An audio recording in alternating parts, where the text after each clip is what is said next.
ఇప్పుడు రాయనూతల గ్రామంలో కూడా ఇక్కడ డిసిసి సభ్యులు జిల్లా అధ్యక్షులు అన్నమాట మనకి ఆ, నూనె సత్యనారాయణ గారు ఉన్నారు. నూనె సత్యనారాయణ గారు అసలు ఈ జిల్లా అధ్యక్షులుగా ఇక్కడ పర్యటన చేయడం కూడా ఒక ఇక్కడ భారీ అంచనాలు కూడా నెలకొన్నాయి. ఈ భారీ అంచనాల మధ్య ఈ రాయనూతల గ్రామంలో ఇక్కడ నూతి సత్యనారాయణ గారితో మాట్లాడదాం. సార్, ఇప్పుడు ఇక్కడ మీరు ప్రచారానికి వచ్చారు. ఈ గ్రామం ఎ- అభివృద్ధికి కొన్ని కొన్ని అభివృద్ధికి నోచుకునే పరిస్థితిలో ఉన్నాయి. ఇప్పుడు ఈ గ్రామ అభివృద్ధికి మీరు ఇక్కడ ఉన్న సర్పంచ్ అభ్యర్థికి ఎలాంటి సహాయక సహకారాలు అందిస్తారు? ఈ రాష్ట్రానికి నాయకత్వం వహిస్తున్నటువంటి డిప్యూటీ సీఎం బట్టి విక్రమార్క గారు ప్రాతినిధ్యం వహిస్తున్నటువంటి మధుర నియోజకవర్గంలో అంతర్భాగమే ఈ రావినూతల గ్రామం, బోనకల్లు మండలం. అటువంటి గ్రామానికి ఇక్కడ అభివృద్ధికి ఏ మాత్రం లోటు లేదు అని గర్వంగా నేను చెప్పగలను. ఇటీవల బట్టి విక్రమార్క గారు ఈ ప్రాంతాన్ని ప్రత్యేకమైనటువంటి దృష్టితో చూస్తూ నిరుద్యోగులకు కానీ, రైతులకు కానీ, పేదలకు కానీ అందరికీ అందుబాటులో ఉండాలని చెప్పి ఇందిరమ్మ డైరీని ఈ ప్రాంతంలో స్థాపించడానికి అన్ని ఏర్పాట్లు చేశారు. ఆ కార్యక్రమం దాదాపు 20% వరకు కూడా అమల్లోకి వచ్చింది. ఇంకా ఎన్నో అభివృద్ధి కార్యక్రమాలకి ఆయన శ్రీకారం చుడుతూ ఉన్నారు ఈ ప్రాంతానికి.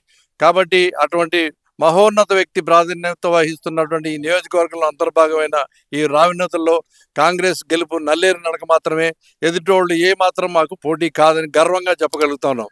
ఖచ్చితంగా భద్రు 100% విజయం సాధించడంలో స్థానిక నాయకుడు కిషోర్ గారు, అలాగే మండల అధ్యక్షులు దుర్గాప్రసాద్ గారు, వారి నాయకత్వంలో ఇతర నాయకులందరూ కూడా చేబోలు గారు కానివ్వండి, ఇంకా వేరే నారాయణ గారు కానివ్వండి, రామకృష్ణ గారు కానివ్వండి, వాళ్ళందరూ కూడా ఐకమత్యంతో పనిచేసి భద్రుని అత్యధిక మెజారిటీతో గెలిపించడానికి కృషి చేస్తారని, అందులో ఏమాత్రం మాకు సందేహం లేదు అని మీకు గర్వంగా చెబుతూ 100% విజయం మాదే. ఇక్కడ రావినేతల్లో కాంగ్రెస్ పార్టీదే. ఇప్పుడు మీరు ఇక్కడ ఖమ్మం జిల్లాలో డిసిసి అధ్యక్షులు ఉన్నారు కాబట్టి ఈ ఖమ్మం జిల్లా పరిస్థితి ఎలా ఉంది?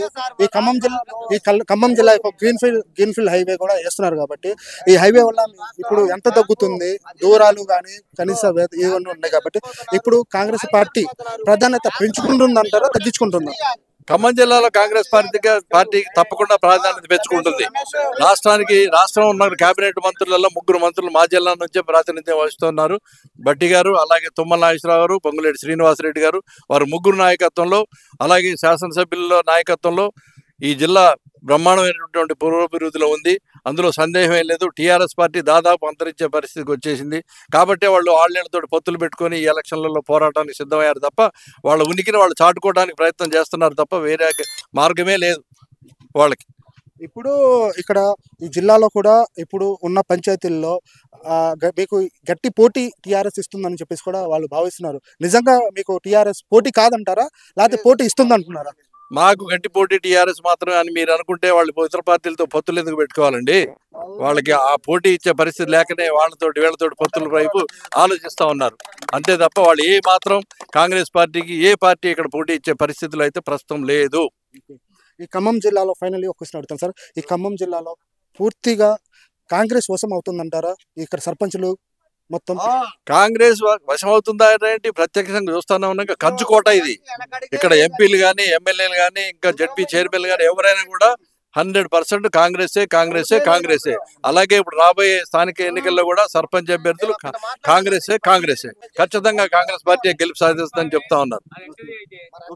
సార్, ఇప్పుడు మీరు ఇక్కడ జిల్లాలో ఇక్కడ ఈ బోనకల్ మండలంలో ఏకగ్రీవంగా ఎన్నికైన ప్రెసిడెంట్ అభ్యర్థి వాళ్ళు భర్త ఉన్నారు సార్. ఇప్పుడు మీరు ఇక్కడ కల్లకోట గ్రామంలో ఏకగ్రీవంగా మీకు ఎలా చేయడానికి ఎవరు అక్కడ ప్రజలు ఎంతవరకు సహకరించారు?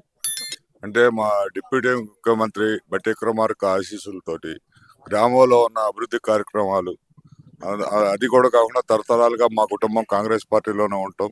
మేము చేసిన అభివృద్ధి కార్యక్రమాలు మెచ్చి తర్వాత ఈ మధ్య గవర్నమెంట్ పరంగా ఇచ్చిన రేషన్ కార్డులు అయితే, ఫ్రీ కరెంట్ అయితే, ఉచిత బస్సు అయితే, వీటన్నిటినీ జనం పరిగణలో తీసుకొని ప్రత్యర్థులు కూడా, మా పార్టీ ప్రత్యర్థులు అయిన వాళ్ళు కూడా కాంగ్రెస్ పార్టీ అభివృద్ధి పదంలో నడిపిస్తుంది గ్రామాన్ని అనే ఉద్దేశంతో అందరం కూర్చొని ఏకగ్రీవంగా తలా ఒక వార్డులో అట్లా పనిచేసుకొని ఏకగ్రీవంగా గ్రామాన్ని అభివృద్ధి చేసుకుందాం అనే కోరికతో అన్ని పార్టీల సహకారంతో నేను ఏకగ్రీవంగా మా భార్య ఎన్నికవడం జరిగింది. సార్, ఇప్పుడు బోనకల్ మండలం అనేది మీ బాధ్యతగా మీరు ఎలా ముందుకు సాగుతున్నారు? ఇప్పుడు బోనకల్ మండలం అంటే పైడిపల్లి కిషోర్ గారు అంటే బోనకల్ మండలం అంటున్నారు.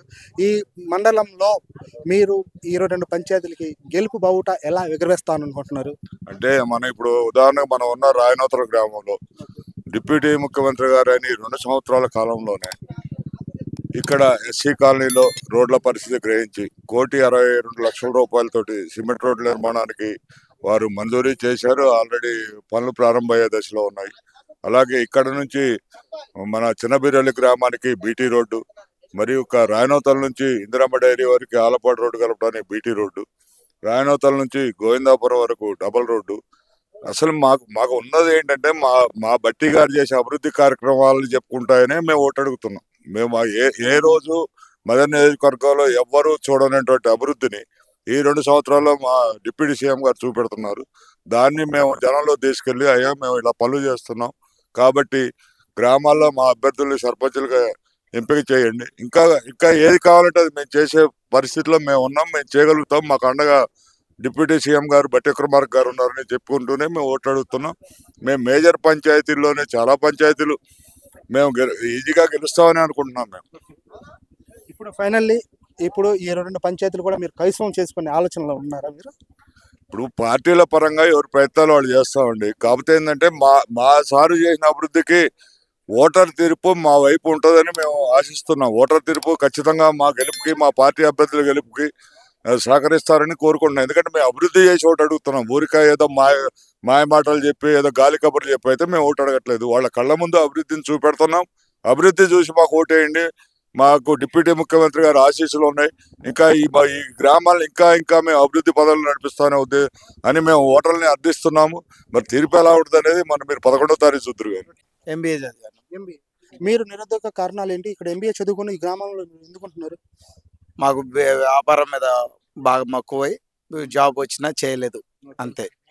ఇప్పుడు మీరు ఒక చదువుకున్న యువతగా మీరు ఈ గ్రామాభివృద్ధి ఎవరితో సాధ్యం అనుకుంటున్నారు? ఇక్కడ ఉన్న సమస్యల మీద ఇక్కడ ఏ అభ్యర్థి అయితే మీ గెలుపుకి కృషి చేస్తారు? భద్రునాయక్ ప్రతి విషయానికి దగ్గరుండి, ఏ పార్టీ అనేది లేకుండా, భేదాభిప్రాయాలు లేకుండా, ఈ కుల మతాలు లేకుండా దగ్గరుండి ఒక్క ఫోన్ కాల్ చేస్తే దగ్గరుండి పని చేసుకొస్తాడు. మాకు వేరే అభ్యర్థులు ఉన్నారు, వాళ్ళు మా కేసీఆర్ గారు ఇల్లు కట్టించారు, ఏంటి డబుల్ బెడ్రూమ్లు ఇచ్చారు. మా ఊర్లో ప్రతి ఒక్కరి దగ్గర 50,000 రూపాయలు లంచం తీసుకొని మరి ఆ ఇళ్ళకి శాంక్షన్ చేశారు. వాళ్ళు ఇప్పుడు 5 సంవత్సరాలు పరిపాలించారు. 5 సంవత్సరాల మా ఊరిని 20 సంవత్సరాలు వెనక్కి నెట్టారు. అది ఆ ఇల్లు కూడా ఇప్పుడు మీరుకెళ్ళి చూసినా కూడా నాసిరకం ఇల్లు. ఇప్పుడు వాళ్ళు 5 లక్షలు పెట్టి డబుల్ బెడ్రూమ్ ఇల్లు ఇస్తే దానికి 10 లక్షలు పెట్టి రిపేర్ చేయించాల్సిన పరిస్థితి ఉంది. అది ప్రజెంట్ ఉన్న పరిస్థితి. కాంగ్రెస్ గవర్నమెంట్ ఇచ్చింది. ఇయాల్టి వరకు, నిన్నటి వరకు, వాళ్ళు ఉన్నంత వరకు దొడ్డు బియ్యం ఇచ్చారు. కాంగ్రెస్ గవర్నమెంట్ ఇప్పుడు ఇచ్చిన సన్న బియ్యం ఇప్పటి వరకు ఒక్క కేజీ కూడా బయట అమ్ముకోలేదు. 50 రూపాయలు పెట్టి కొనుక్కోవాల్సిన పరిస్థితి ఉన్న దానికి ఫ్రీగా అందరి నోట్లో అన్నం వెళ్తుంది. అది వాళ్ళ పరిస్థితి. కాంగ్రెస్ని 100% నమ్మొచ్చు. మాకు దగ్గరుండి పనులు చేపిస్తున్నారు, అన్ని రకాలుగా మాకు సహకారం చేస్తున్నారు. గ్రామంలో కానీ, మండలంలో కానీ, కేంద్రంలో కానీ అన్ని రకాలుగా మాకు సపోర్ట్ ఉంది. అదండి సార్. ఇప్పుడు ఈ గ్రామం అభివృద్ధికి గ్రామాభివృద్ధి బావుట ఎవరు వేయగలరు? ఇక్కడ టీఆర్ఎస్ అభ్యర్థి, కాంగ్రెస్ అభ్యర్థి? కాంగ్రెస్ అభ్యర్థి. ఎందుకు అలా మీరు అంత కాన్ఫిడెన్స్ ఎందుకు అంటున్నారు? ఇక్కడ కాంగ్రెస్ అభ్యర్థి అభివృద్ధి బావుట వేయగలరని చెప్పేసి మీ యొక్క ఆలోచన ఎందుకు వచ్చిందన్న? ఆయన చేసే మంచి పనులు బాగున్నాయి కాబట్టి కాంగ్రెస్ అభ్యర్థి బావుట ఎగరేస్తానికి సిద్ధంగా ఉన్నాడు. ఇక్కడ మీకు ఎలాంటి ప్రాబ్లమ్స్ ఉన్నాయి? ఇక్కడ అభివృద్ధి చేసే కార్యక్రమాలకి ఏమున్నాయి? రోడ్లు ఉన్నాయి, అవి ఆల్రెడీ శాంక్షన్ అయినాయి. త్వరలో ఎలక్షన్ కాంగ్లోనే ఆ రోడ్లు కూడా వేస్తారు, సీసీ రోడ్లు. గత ప్రభుత్వంలో 10 సంవత్సరాలు లేనినా కానీ మాకు 0 సెంటు భూమి కూడా రాయనూతల అర్జున వాడికి ఏమి ఇవ్వలేదు. ఈ ప్రభుత్వం అప్పటి నుంచి రాజశేఖర రెడ్డి గారు ఉన్న కాడ నుంచి కానీ, ఇప్పుడు రేవంత్ రెడ్డి గారు వచ్చిన కాడ నుంచి కానీ మాకు ఎంతో మేలు చేస్తుంది. అది ఇప్పుడు మీరు కూడా చూడొచ్చు, 10 సంవత్సరాల్లో ఒక్క రేషన్ కార్డు అనేది టీఆర్ఎస్ గవర్నమెంట్ ఎవరికి ఇవ్వలేదు. ఎవరికి ఇచ్చినా కూడా ఆ గవర్నమెంట్లో ఒక 5గురికి 6గురికి ఎవరికి తెలియకుండా వాళ్ళు ఇచ్చుకున్నారు. దొంగ ప్రభుత్వం చాటుకున్నది వాళ్ళు. ఇవాళ రోజున మీరు కూడా అబ్జర్వ్ చేసిన వేల కొద్ది రేషన్ కార్డులు ప్రతి గ్రామంలో. మొన్న పెళ్ళైన వాళ్ళకు కూడా ప్రతి ఒక్కరికి అప్లై చేసిన 2 రోజుల్లో రేషన్ కార్డు ఇస్తున్నారు. ఇక్కడ గ్రామ యువత ఉన్నారు. గ్రామ యువతతో కూడా మనం ఇక్కడ కొన్ని మాటలు మాట్లాడదాం. ఇక్కడ నిజంగా అభ్యర్థులు నిజంగా ఇక్కడ పనులు చేస్తారు, లేకపోతే వీళ్ళు గెలుపు తర్వాత కొన్ని కార్యక్రమాలతో ఇక్కడ నుంచే ముగిస్తారనేది కూడా మాట్లాడదాం. సో ఇప్పుడు మీరు ఒక చదువుకున్న యువతగా మీకు అడుగుతున్నారు, మీకు గ్రామ అభివృద్ధికి కట్టుబడిన నాయకుడికే మీరు ఓటేస్తారా? కట్టుబడి నాయకుడికే ఓటేస్తాం. అది మేము కట్టుబడి నాయకుడికి ఓటేసి గెలిపించుకుంటాం. ఎందుకంటే మాకు రేవంత్ రెడ్డి గారు కానీ, బట్టి గారు కానీ మా నియోజకవర్గంలో ఈ రోజు దాకా కూడా సిమెంట్ రోడ్లు కానీ, రేషన్ కార్డులు కానీ ఏవైనా సరే ఈ రోజు దాకా కూడా మేము బట్టి గారికి ఒక విషయం చెప్పినా ఆయన వెంటనే స్పందించి మాకు అన్ని పనులు చేసి పెడుతున్నారు. ఏ చిన్న విషయం అయినా మాకు స్పందించి ఇవన్నీ చేసి పెడుతున్నారు. సీఎం రిలీఫ్ ఫండ్ కానీ ఏదైనా సరే మాకు చేసి పెడుతున్నారు వెంటనే. మీరు చదువుకున్న యువత కూడా ఒక రకంగా ఆలోచిస్తారు. ఇక్కడ గ్రామం వేరు, రాష్ట్ర రాజకీయం వేరు.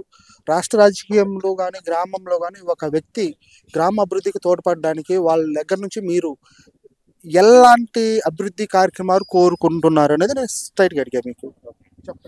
ఎలాంటి అభివృద్ధి అంటే ఇప్పుడు అభివృద్ధి అన్ని చేస్తున్నారు. మాకు రేషన్ కార్డు అనేది, bus free, current bill free, మళ్ళీ రేషన్ సన్నబియ్యం అనేది ప్రతి ఇంటికి మేము పంపిస్తున్నాము.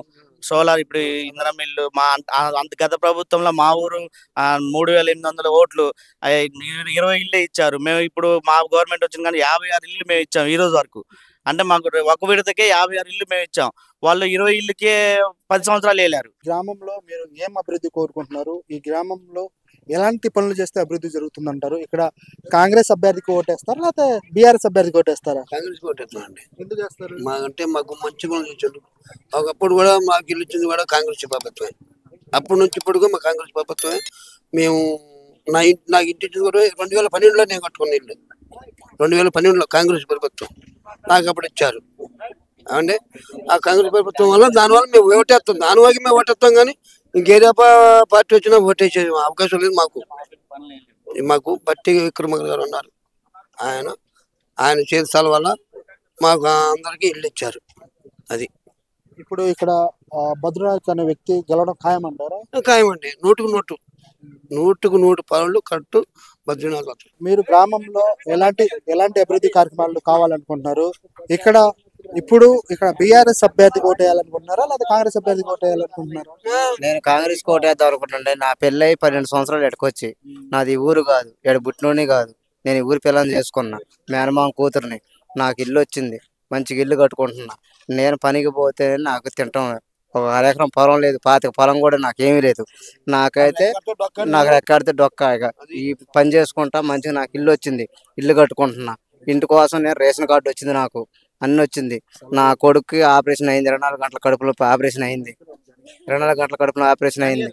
24 గంటల కడుపులో ఆపరేషన్ అయితే సీఎం ఫండ్స్ పెట్టుకున్నా, ఆ డబ్బులు వచ్చినాయి. నాకు ఇంతవరకు అయితే ఏ డోకా లేదు. అందుకే కాంగ్రెస్కి ఓటేస్తా. అదివరకు నాకు పొలం లేదు కాబట్టి కోటా బియ్యం తినపోయేటోడు నేను. ఇప్పుడు అయ్యే బియ్యం తింటున్నాను నేను. సన్న బియ్యం ఇచ్చారు. నా పిల్లగాడు హాస్టల్లో చదువుతుండడు, కృష్ణాపురం హాస్టల్లో. మా పిల్లగాడు సన్న బియ్యం తింటుండ. మా పిల్ల గవర్నమెంట్ స్కూల్లో చదువుతుంది. నాకైతే ఏ బాధ లేదు. మా ఇంటికి రోడ్డు కరెంట్ స్తంభం కూడా పడతాయి. నాకు ఏ బాధ లేదు. సీసీ రోడ్డు వేయాలి. నాకు సీసీ రోడ్డు ఒకటి ఉంది.